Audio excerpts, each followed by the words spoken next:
It was a January afternoon, and I was reorganizing the cabinet under my kitchen sink for what felt like the 100th time in my adult life.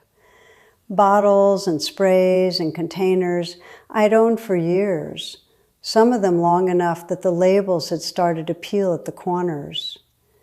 And on this particular afternoon, for reasons I still cannot fully explain, I picked one of them up and actually read it. Not the name on the front, the list on the back, the ingredients. I am a former librarian. I spent 34 years surrounded by information and trained professionally to read with attention and care. And I stood at my kitchen sink that January afternoon and read the back of a bottle I'd been spraying onto my counters and my stovetop and my sink without a second thought for years. And I did not recognize a single ingredient listed there, not one. There were 9 items in that list. I could not have told you what any of them were, where they came from, or what they were doing in a product I used on surfaces where I prepared food. I put the bottle down. I picked up the next one, the same. Then the next, the same.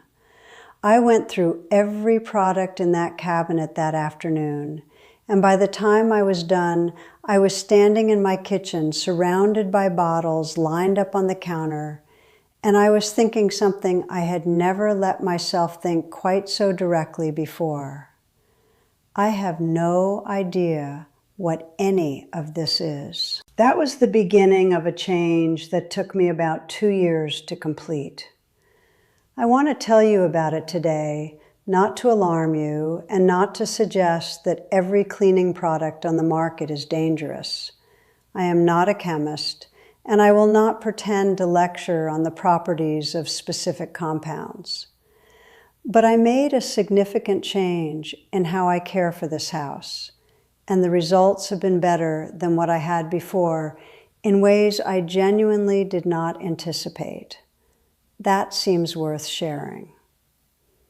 Before I go any further, I want to ask, have you ever actually read the ingredient list on your cleaning products?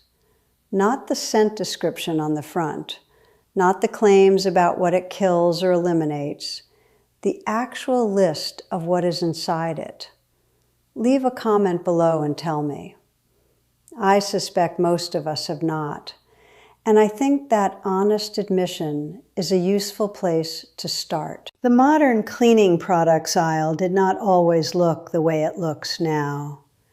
When I was a young woman first keeping a house, the choices were genuinely simpler.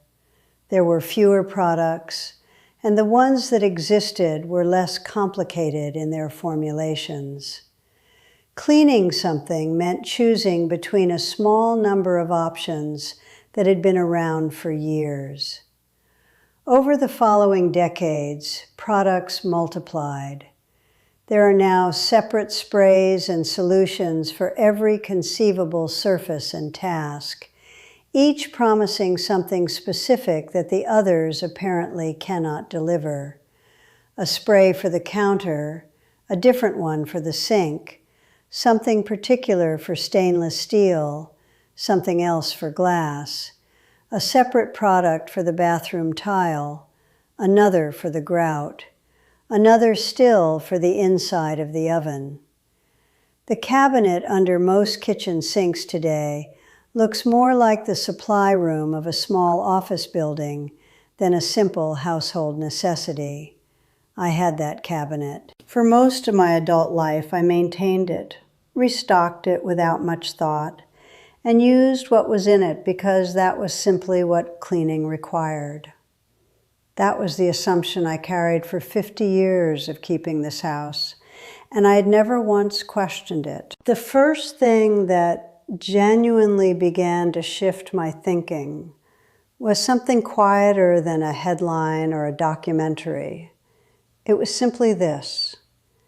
I began to notice that the rooms I had most recently cleaned with strong commercial products often smelled of the product rather than of clean. That is a distinction worth slowing down for. Clean has its own quality, or rather, its own absence of quality. A genuinely clean room has a particular freshness that is different from, and in my experience, more pleasant than, the assertive, manufactured fragrance of most commercial cleaners. When you spray something powerful onto a surface and walk back into that room an hour later, what you are smelling is the chemical, not the result of the chemical. The chemical itself, still present, still announcing itself. I had been conflating those two things for decades without ever examining the assumption. The smell of the cleaner had become my signal that the room was clean, when in fact it was only the signal that a product had been applied. These are not the same thing. I could see, once I thought about it carefully, that they never had been the same thing. The smell was never evidence of cleanliness. It was evidence of application. The second thing that shifted my thinking was a conversation with my daughter-in-law, Yuki, though conversation is perhaps too formal a word for how things tend to pass between us.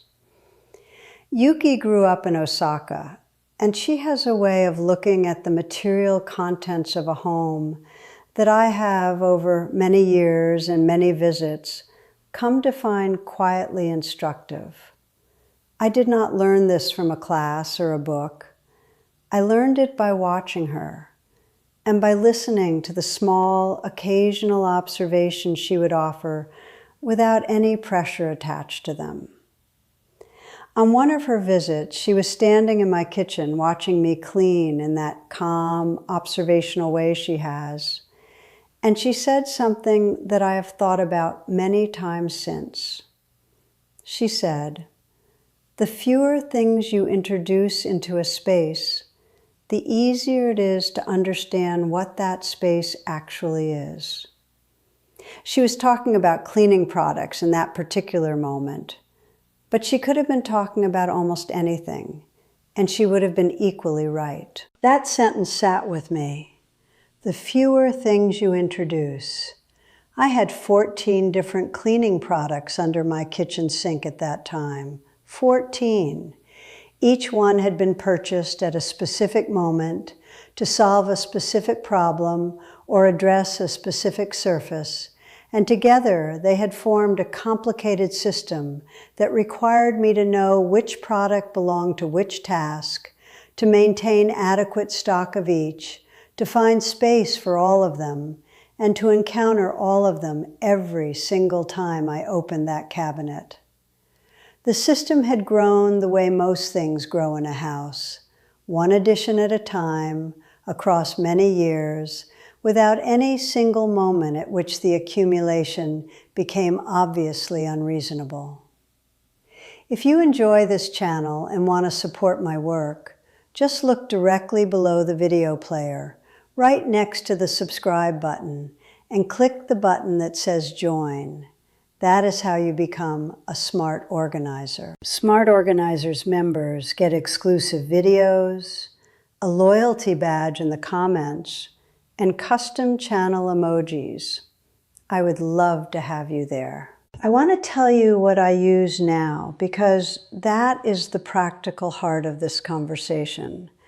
And because I think it matters to show that what came after the change was not a sacrifice in any meaningful sense. The foundation of how I clean this house today is white vinegar. Plain, inexpensive, distilled white vinegar diluted with water. The ratio I use is roughly 1 part vinegar to 2 or 3 parts water, though I adjust that depending on what I am cleaning and how much work I need it to do.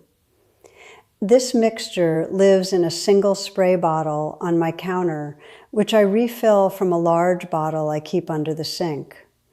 It costs almost nothing. What this mixture cleans is remarkable in its range.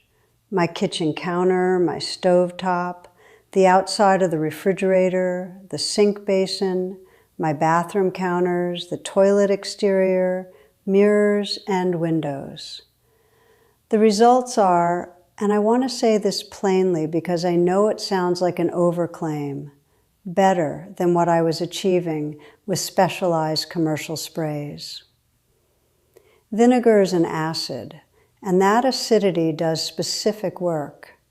It cuts through grease effectively.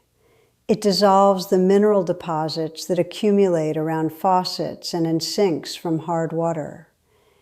It does not leave a residue on surfaces the way some commercial cleaners do, that slightly sticky quality that means the surface looks clean but collects dust faster than it otherwise would. I understand that vinegar has a smell. It does, and I am not going to pretend otherwise. But the smell dissipates completely within minutes of application. Once it is gone, there is nothing left. No fragrance, no chemical presence, just the surface, clean. That is what clean actually smells like, and I had genuinely forgotten. The second thing is baking soda. A box of ordinary baking soda, the kind that costs less than $1 and is available everywhere. I use it for tasks that require a mild abrasive element.